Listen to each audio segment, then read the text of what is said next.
confidence, I think, is real. The comfort level around his teammates, this setting is real. And he feels good. So I certainly feel he's a couple grades ahead of where he was last year at this point. Did you start to see that during the playoffs last year? You know, after that first start against the Padres, it seemed like after that he was really dominant.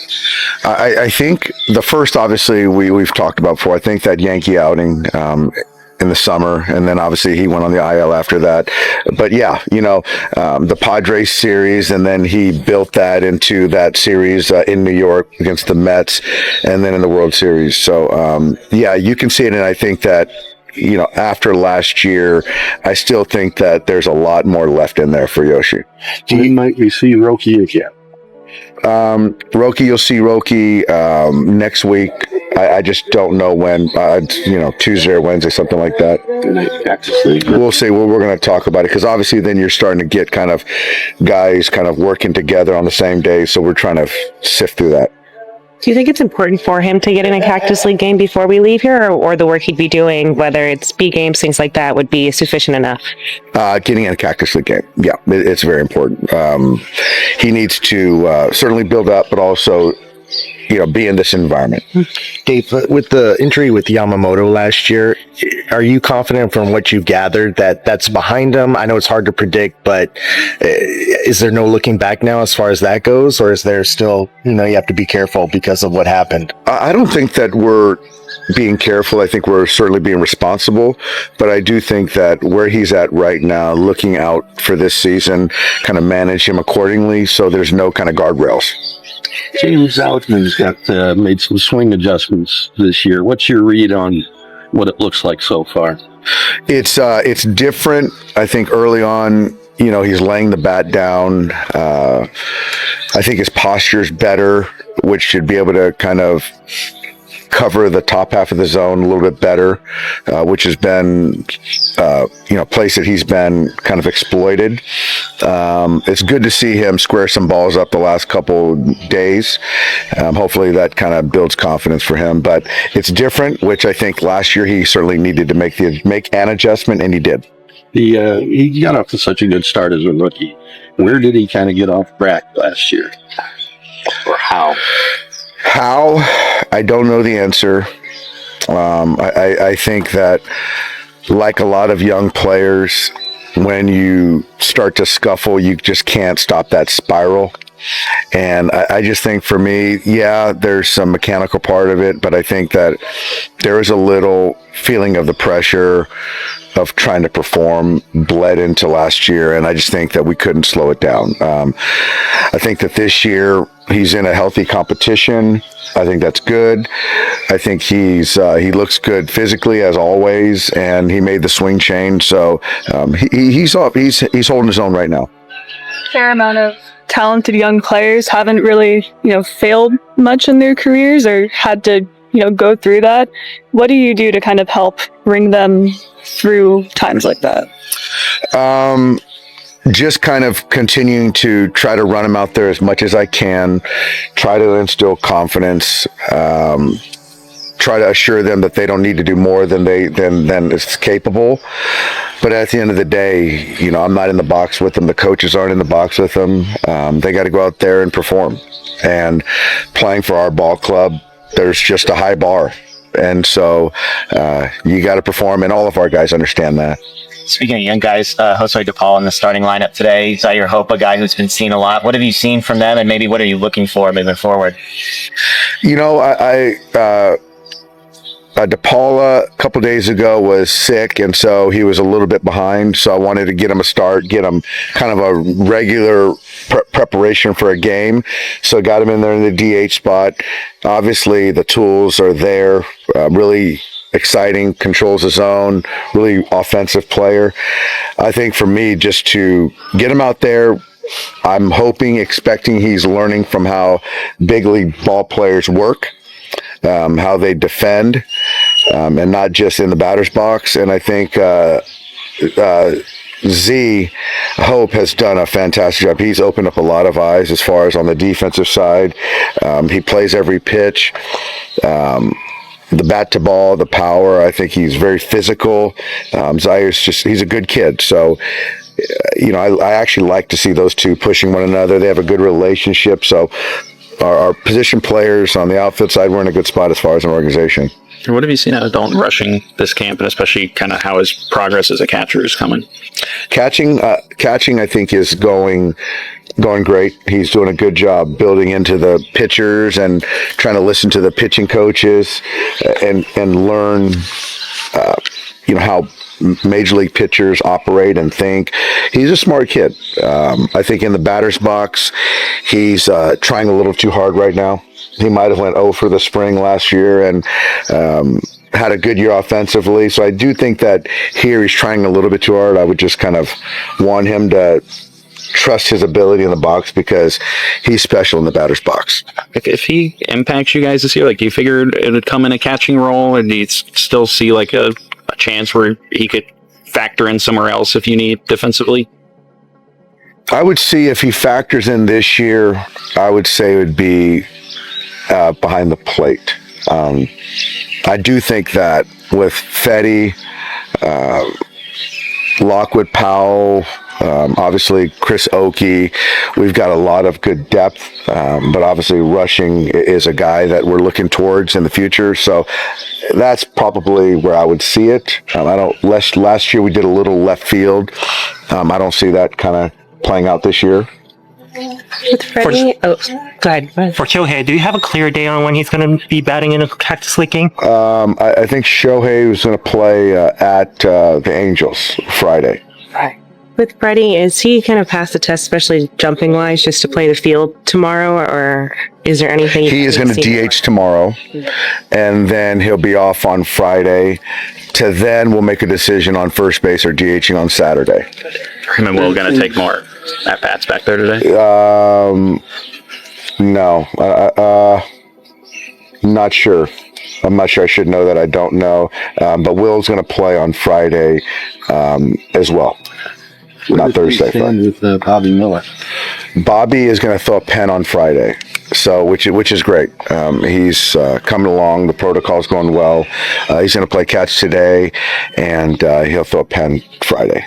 Is he still in concussion protocol? He is. Thanks, all right, welcome back to Dodger Heads. We got a special guest today, Bob Nightingale of USA Today, joining us today. Bob, you mentioned to me right before we got on, you're sort of traveling around to a bunch of camps, but something keeps bringing you back to the Dodgers. Well, it's always like Dave Roberts said, this is like the epicenter of the baseball universe. It really is. I mean, I've been here 6-7 times, since the Dodgers opened camp. And just so many great stories here, and everybody wants to know about the Dodgers, so we can't get enough of them. Well, right before we hopped on, I mentioned you got an article on Mookie Betts deciding to play shortstop that just came out on USA Today. What surprised you about kind of picking Mookie's brain and the people around Mookie about this move to shortstop? Just that he wants to do it. I remember I was in a Padre camp the other day. I was talking to Manny Machado, who moved from short to third base. He goes, why does Mookie want to do this? I mean, he's already won 6 Gold Gloves in right field, and you're opening up yourself to a lot of scrutiny, not having done it, being moved, not having played it since high school. So, big gamble on Mookie's part. You hate for people to have some negativity and say, hey, you're not a good shortstop. And he spent the whole winter trying to prove everybody wrong. And he seems like, when you read the quotes in there from guys that he's played with, the athleticism that he has, you've been around the game for a while. What he's doing is unprecedented as far as, I think you had a stat in there that nobody's ever played 100 games in right field and 100 games in shortstop. And yet it seems like everybody believes he's going to be able to pull this off. Yeah, the only people that have really done that was utility players, not a guy of his caliber. I mean, you remember Robbie Yount, going from shortstop to center field, that sort of thing. So it's usually you go from the infield to the outfield, not the other way around. So yeah, it's just fascinating that he wants that kind of challenge. Moving off of Mookie and just looking big picture at this roster, obviously there's no shortage of storylines. You mentioned it. For a guy who's covering the game nationally, what strikes you when you walk into this Dodgers clubhouse and you see just the collection of not only major league talent but prospects that are in that room? Yeah, when first you walk in, seeing that many reporters, you see about 100 reporters a day in there. I always tell people it's like the Yankees and Red Sox combined times 10. But just amazing. But yeah, just they're so deep. I really believe they can withstand an injury to anybody and be fine. I don't care if it's Otani or Betts or somebody, but they're so deep, particularly pitching staff. You got like 9 starters, 4 or 5 guys who can close. So no one has this kind of depth. And yet, it feels like the way baseball is set up with the playoffs and that sort of a thing, that the best, collecting this amount of talent is a huge gamble in the sense of it doesn't guarantee you anything. And so, again, you're at the national level. You've heard all this talk about the Dodgers are ruining baseball, that kind of thing. Like, what's your response when people ask you how you feel about how the Dodgers have gone about things? Well, I mean, they have so much money, they can do it. I mean, the Yankees did that, and everybody said, oh, the Yankees, evil empire. The game went on with the Yankees. I think it's kind of cool to have a superpower. Whether it's the, Kansas City Chiefs, NFL, Golden State Warriors back in the day, Lakers, Celtics, but it was just fun for everybody to shoot for. But what would be funny was every time the Dodgers have a 3-game losing streak, if they do this year, it's go, oh my God, what's happened to the Dodgers? But you're right about, anything can happen in the postseason. I mean, Dodgers were very fortunate to get past the Padres. The Padres had just as good a team and lost. And this year, for instance, say the Dodgers played those on Diamondbacks. Now you're going to go against Corbin Burns, Zach Gallen, Merrill Kelly. Yes, it's tough in a short series. Okay, I want to shift gears one more time and talk Dave Roberts. Again, sometimes on our show, we get so focused on the Dodgers and just sort of insulated. It's an interesting spot in the managerial sort of contract market with Dave Roberts. Hasn't signed a contract yet. Do you think this is going to be the type of contract that is going to change the way managers are compensated moving forward? Or do you think that Dave has sort of established himself in a way that no other guy is going to be able to point to Dave and say, well, why can't I get paid like him? That could happen. I mean, right now, Craig Counsell kind of changed it by going from the Milwaukee to Cubs, and he was a free agent. So he had a 5-year, $40 million contract. We haven't seen that kind of money since the Joe Torre days, Lou Piniella. Bruce Bochy was up there a little bit. But, when Bochy came back and managed the Rangers, he actually took a pay cut. I think Terry Francona took a little pay cut going from Cleveland to Cincinnati.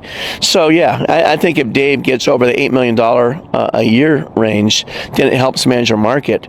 But it's amazing just how poorly the managers are being paid compared to NFL and the NBA. I mean, there's offensive coordinators in NFL making a lot more than MLB managers. College coaches are making more than a lot of MLB managers. So I think Dave is saying, let me try to help set a precedent here. So when guys start coming on and winning World Series themselves, they can make the same kind of money. Yeah, and from your perspective, do you think he's going to get there? I mean, I know there's people that have talked about, can he get to $10 million a year? Do you think that's in play for a guy like Dave? I think it could be. I know he wants that. I know he'd like to eclipse Counsell's record. And, salaries have gone backwards in MLB. And I think he says, wait a minute now, I'm kind of the face of the franchise. And he is. He talks 2 times a day. Nobody from the front office is talking twice a day. And he deserves that. We'll see how long. But he may say, almost like a player, hey, I'll take, $9 or $10 million a year. And you don't have to give me, Mike Scioscia type deal, a 10-year contract. But maybe a shorter term, 3, 4, 5-year deal.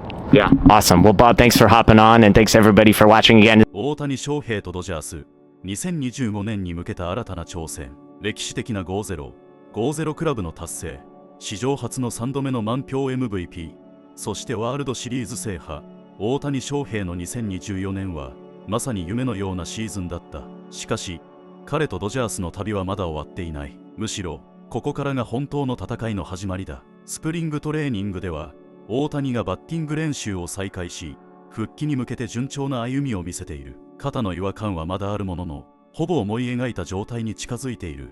と語る彼の表情には、自信と決意が感じられた。ドジャースの一員として、また新たなシーズンに挑む大谷の姿を見るのが今から楽しみでならない。さらに、今シーズンからは佐々木朗までという新たな才能が加わった。彼の初ブルペンには多くのメディアが集まり、その注目度の高さを証明した。初日は思うように投げられなかったとしながらも、分厚い才能とメジャーへの適応力の高さを見せつけた佐々木。ドジャースのピッチングコーチ陣、そして大谷、山本といった日本人エースたちのサポートを受けながら、彼がどのように成長していくのか、期待が高まるばかりだ。そしてブレイク、スネルも新たにドジャースに加わり、ワールドシリーズ連覇を狙うチームにさらなる厚みをもたらす。私は殿堂入りを狙っている。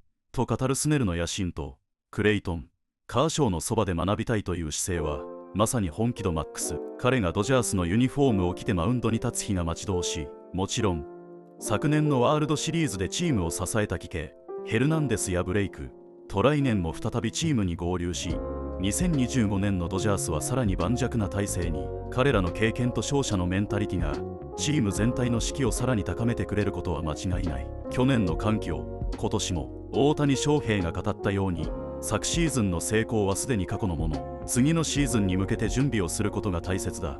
と、彼とドジャースの戦いは、まだまだ続く。2025年も、このチームがどんな奇跡を生み出すのか、目が離せない。そしてあなたも、この歴史的瞬間を一緒に目撃しませんか。ドジャースのシーズンを追いかけ、大谷翔平や佐々木朗まで、スネル、そして全選手たちの活躍を見届けよう。このチャンネルをフォローして、最新情報をお見逃しなく。あなたのコメントも大歓迎。大谷翔平やドジャースに期待すること、見たい試合、そして応援メッセージをぜひコメント欄に残してください。2025年シーズン、さあ行こう。